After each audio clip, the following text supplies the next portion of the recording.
I want to talk to you today about investing in people. When we hear the word invest, we often think of investing in the stock market, investing in real estate, investing for retirement. And that's good, but all of those investments will eventually fade away. The only investments that are going to last is our investments in other people. And we are all leaving a legacy, either intentional or unintentional. When it's unintentional, we just live life and wait to see what's going to happen. But when it's intentional, we're constantly looking for ways that we can invest in somebody else. Lou Holtz, the famous football coach, said, "When I die, my accomplishments will eventually be forgotten. But what I've invested in my players will continue to live on." The best legacy is not what we leave for people, it's what we leave in people. We all have things that we've learned, skills, talents, life experiences, wisdom. You have a wealth of knowledge that God has entrusted you with. You are not supposed to keep that to yourself. You should be passing that on to somebody else. We have a responsibility to transfer what we know to the next generation. Are you taking time to invest in your children? Are you mentoring someone? Are you training that coworker, teaching them the skills you've learned? Are you sharing your wisdom, your experience, your insight with a neighbor, a friend, a young person, so they don't make the same mistakes that you made? God expects us to impart to others. And friends, you and I have an opportunity to leave a mark that cannot be erased. Yes, eventually we're all going to die, but when you invest in somebody else, you will continue to live on. Your life can have influence for generations to come if you will take time to invest in people. You remember the story Jesus told about the talents. 2 of the men took their talents and went out and multiplied them. The master was very pleased. But this third man buried his talent in the ground. You could say he took his talent to the grave. He didn't share it with anyone. He didn't multiply it. He just lived to himself. Luke 19:22, the master calls him an unfaithful servant. And when we're not taking time to share what we know, we're not mentoring, training, teaching, developing, modeling, then we are not being faithful with what God has given us. The next generation should not have to start over. They shouldn't have to relearn what you've already learned. You should be pouring everything you know into your children, into a young person, into that coworker that's under you at the office. Well, you say, "Joel, I'm busy. That takes a lot of time. I'm trying to reach my own goals." No, when you help others accomplish their dreams, God will help you accomplish your dreams. He'll multiply your time. He'll multiply your talents. He'll make sure that you rise higher. And I've discovered you never stand taller than when you reach down and help somebody else succeed. When you add value to others, you are adding value to yourself. Don't go to your grave with your talent buried. Find somebody to share it with. After all, none of us got to where we are by ourselves. From the moment we were born, somebody was investing in us. Somebody was sharing their gift. The doctor that delivered you, the nurse that wrapped you up, the mother that loved you, the Sunday school teacher that trained you, the coach that taught you, the neighbor that befriended you, the boss that gave you a good break. None of us got to where we are on our own. Somebody took time to train us. Somebody sacrificed so we could succeed. Now our job is to reach back and help someone else succeed. I think about all the people that have invested in me. My grandfather was very disciplined and he had a very strong work ethic. He taught me by example the importance of being diligent and giving every job my very best. My grandmother, she was so full of joy, I never saw her upset. She constantly had a song of praise coming up out of her heart. And she is a big part of who I am today. She's one of the main reasons why I smile practically all the time. I can still remember my basketball coach in 7th grade. I was the smallest player on the team. One day I was in the hallway at school with all of my friends, and he called me over. He's a big, gruff guy, never showed much emotion. He looked me in the eyes and he said, "Joel, it's not the size of the person that matters, it's the size of their heart. And let me tell you, you have a big heart. You're going to do great this year."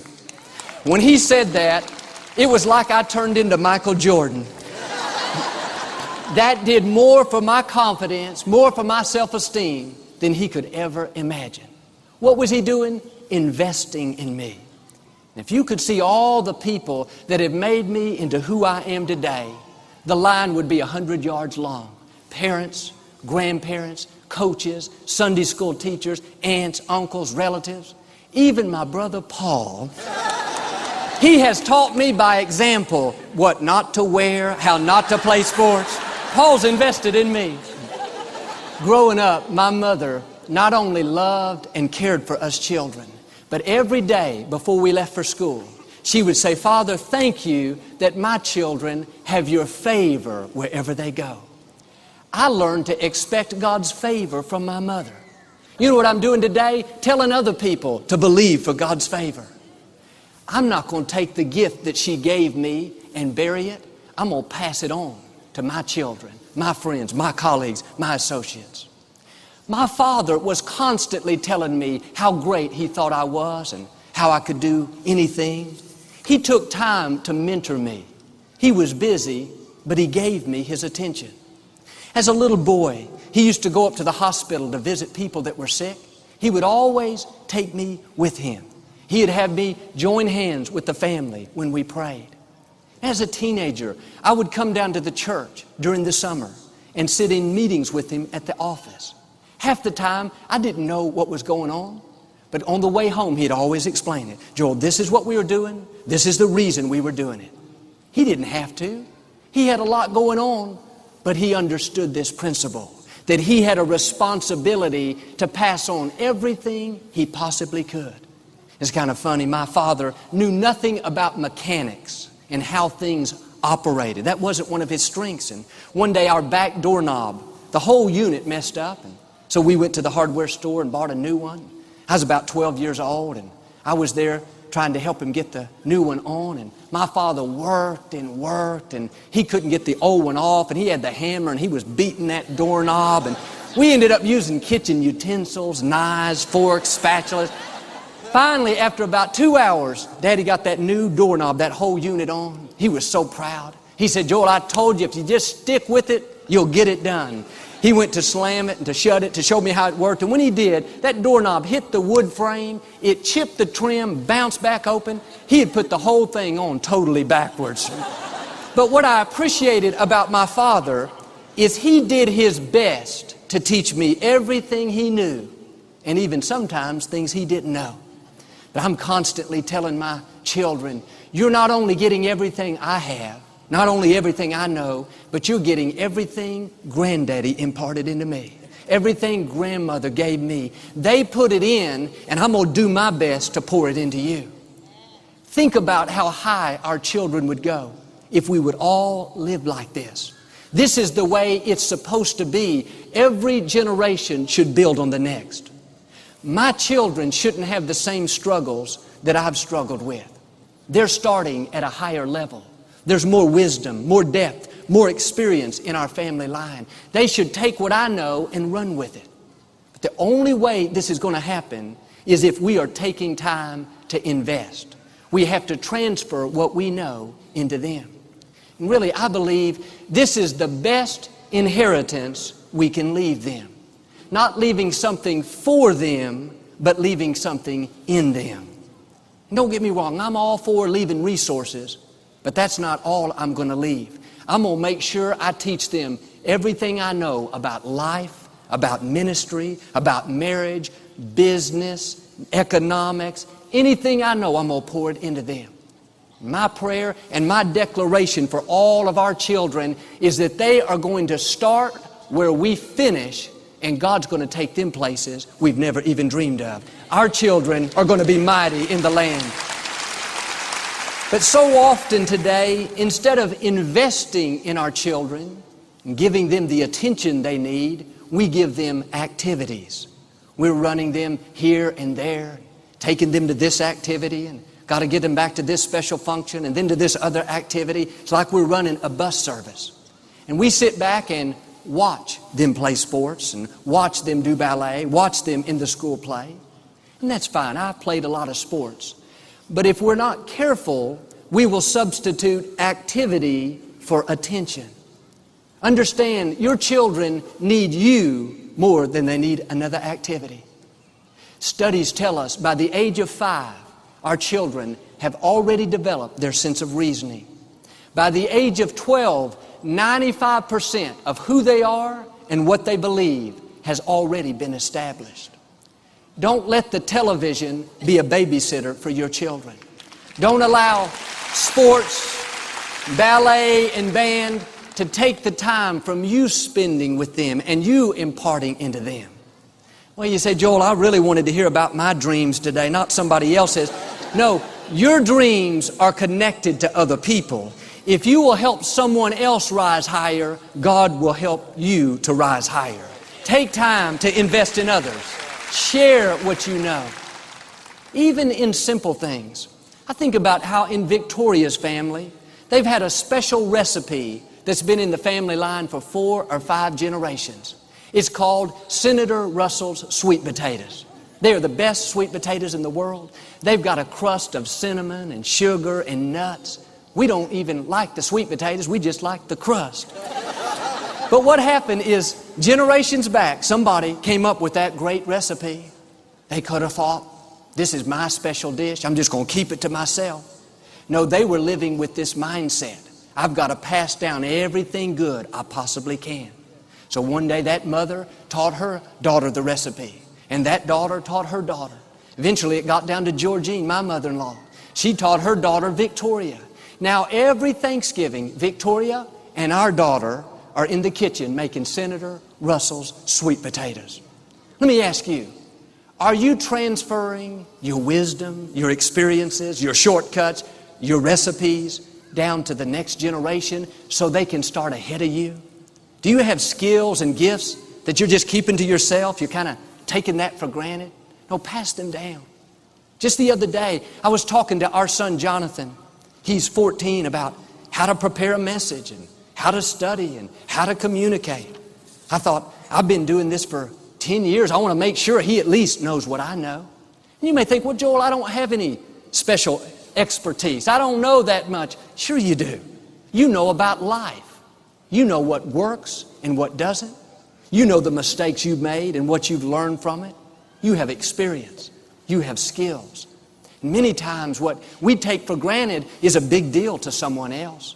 Remember this older lady that used to come to Lakewood. Now she's since gone to be with the Lord. And she wasn't very wealthy. She didn't have a, quote, expertise.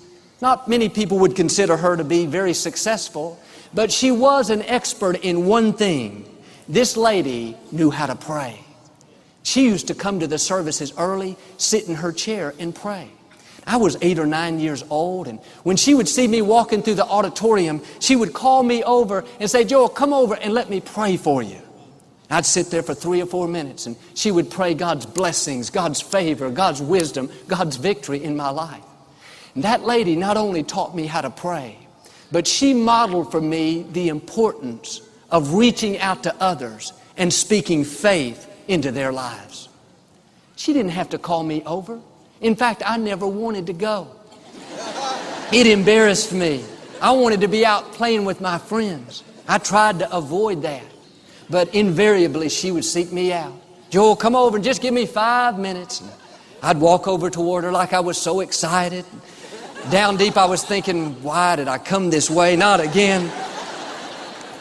But all that time, even subconsciously, I was taking it in.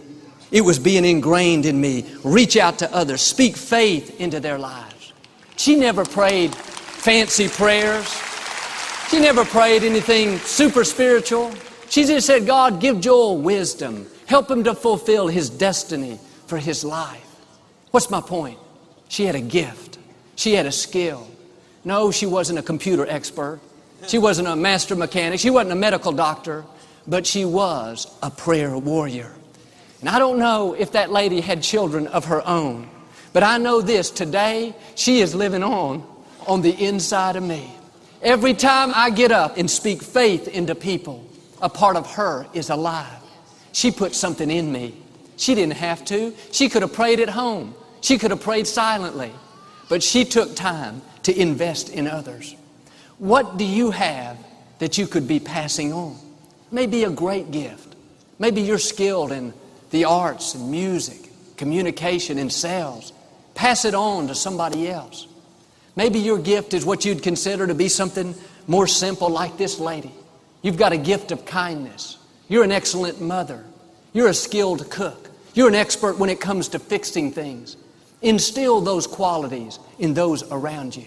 Take time to share what you know. I was in the grocery store a while back, and I noticed how they now have something called seedless fruit. You can buy an orange without any seeds. We've eaten at our home many times seedless watermelon. It's not natural. It's been organically altered. And it's nice to eat because you don't have to worry about the seeds. You don't have to worry about swallowing anything. But the fact is, without the seeds, the fruit cannot reproduce. Once you eat it, it's gone. The life is over. You know how a normal orange, if you ate it, you could take the seeds and plant them in the ground. And in a certain amount of time, you would have dozens and dozens more oranges. It would continue to live on, continue to perpetuate. That's the way God designed it. And the problem with many people today is like this organically altered fruit, is they are living seedless lives. Yes, they look successful. Yes, they're accomplishing their dreams, but they're not sharing what they know with anyone else. They're just living to themselves. When their time is over, because they haven't sown any of these seeds, they won't continue to live on. They may leave a mark, but it will be quickly forgotten. I was reading about a young boy that was growing up in Ghana, West Africa. He was extremely poor, and at 16 years old, he decided to leave home, determined to find some way to help better his people. 7 years later, he returned back to his village. The people were so excited. They saw him coming down the road, ran out to meet him. They were sure that he had brought wealth, and riches, and abundance. They said to him, "Show us what you brought." Without saying a word, he reached into his pocket and pulled out 3 tiny seeds. They looked at him confused. They said, "Is this all you brought us? You've been gone 7 years. This is it?" He planted those seeds in the ground. Not long after that, Ghana had its first cocoa plants. They multiplied and multiplied. Today, many years later, cocoa is one of the major products in Ghana. That young man left a mark that cannot be erased. How did he do it? By planting 3 simple seeds. Friends, you and I have the same opportunity. When you live your life planting seeds in others, imparting what you know, your skills, your wisdom, your love, your kindness, your encouragement, then as that seed takes root, it'll grow. That person will touch another person, and that person another, on and on. Before long, your life will be influencing thousands of people, even long after you've gone. What happened? Because you took time to invest in others, you will continue to live on. My grandmother is living on today through me. That coach that spoke faith into me, he's living on through me. Now I'm asking you to not live a seedless life. That orange without seeds, it may taste good for a moment while it lasts, but once it's gone, it's over. The pleasure is far too temporary. It's the same way in life. When we live without mentoring, training, teaching, modeling, we may have some success, but it's very short compared to what God had in store. When you reach out and touch others and they touch more people, all that's accumulated to your account. One day you'll look up and hear God say, "You left a mark that cannot be erased. You sowed so many seeds that 3 generations later, 4 generations, 5 generations, people are still being influenced by your life." And every one of us should have a project, someone that we've taken under our wing. we're encouraging them. We're teaching them our skills. We're giving them our advice. It should start with our own children or another young person, a co-worker at the office. They could easily make it to the next level. They just need a little mentoring, a little training. Take time to invest. I've heard it said, there is no greater occupation than in helping someone else succeed. In 1932, a baby was born to an unwed mother. 6 weeks later, he was adopted by this loving couple. At the age of 5, this adopted mother suddenly died. For the next 10 years, the little boy with his father traveled the country searching for work for the father. The little boy told how growing up, his favorite thing to do was go out to eat and watch the other families sitting together, enjoying each other. He became fascinated with restaurants, and he began to study the menus and how everything worked. At the age of 15, the owner of a local restaurant gave him a job. This man took him under his wing, and he began to teach him everything he knew about the restaurant business. At 18, the young man got drafted. After serving our country for 4 years, he came back home, and once again, that gentleman gave him a job. This time, he put him in charge of 4 of his restaurants. They continued to flourish. In 1969, that gentleman sold his business. And this young man decided to take everything he had learned and start his own restaurant. He called it Wendy's Old-Fashioned Hamburgers. Today, there are over 6,000 Wendy's. And the owner, the late Dave Thomas, is still one of the most beloved and endeared people in all of America. Mr. Thomas gave millions and millions to charities. He started numerous foundations to help adoption agencies. Children learn skills, mentoring programs, on and on. Dave Thomas made a huge difference with his life. But it would have never happened if that loving couple had not adopted him, and if that restaurant owner had not taken time to mentor him, to train him, to teach him his skills, to show him his shortcuts, to impart into a young man. They didn't leave something for Dave Thomas, they left something in Dave Thomas. By investing in this young man, they left a mark that will not be erased. Look around. Is there someone in your life that you could easily take under your wing? You could mentor them. You could teach them your skills. You could speak faith into them. There is no greater giving than the giving of yourself. It's great to give money, that's important, but when you give yourself, your time, your energy, your advice, that is the ultimate gift. Now I've learned this, the greater the giving, the greater the living. You will never be more fulfilled than when you're making a difference in somebody else's life. I have a good friend that was raised in a very dysfunctional home. Her father was never around, and her mother had plenty of problems on her own. At the age of 16, she was basically raising her younger brother. The mother was not responsible and never at home. This young lady was just crying out for help on the inside. One day, a friend at school mentioned that her father owned a small store and maybe he would give her a job. She went and applied. And this man not only gave her a job, but he began to watch after her like she was his very own daughter. He would make sure she would change the oil in her car at the right time, make sure she was doing okay in school, make sure she could balance the checkbook. He didn't realize it, but he was the father figure that she had so longed for. Years later, when the young lady went to get married, the father was still not around. You know who she chose to give her away at the wedding? The man from the small store. He took time to make a difference. He shared what he knew. He didn't take for granted simple things like knowing when to change the oil in a car. And today, I'm benefiting because this young lady is healthy and whole. Her friendship, her encouragement has made my life better. That man invested in her, she invested in me, and now I'm investing in others. He made a mark that cannot be erased. My challenge to you today is don't live a seedless life. Take time to share what you know. Mentor someone. Teach your skills. Invest in others. Friends, we're all leaving a legacy. Let's make sure it's an intentional legacy. Remember, we didn't get to where we are on our own. Somebody invested in us. Now make it a goal to invest in someone else. You can leave a mark that cannot be erased. If you will take time to invest in people, mentoring, teaching, training, modeling, then those seeds that you sow will be multiplied back to you. God will make sure you rise higher. He'll make sure you accomplish your dreams, you overcome your obstacles. And I believe and declare you will live that life of victory that He has in store. Amen. Do you receive it today?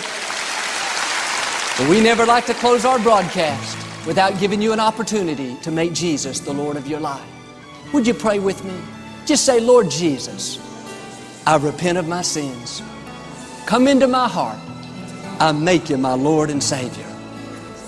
Friends, if you prayed that simple prayer, we believe you got born again. I've gotten a little booklet that I've written for you. Love for you to have it. It's our gift to you. Get in a good Bible-based church. Keep God first place in your life. He's going to take you places that you've never dreamed of.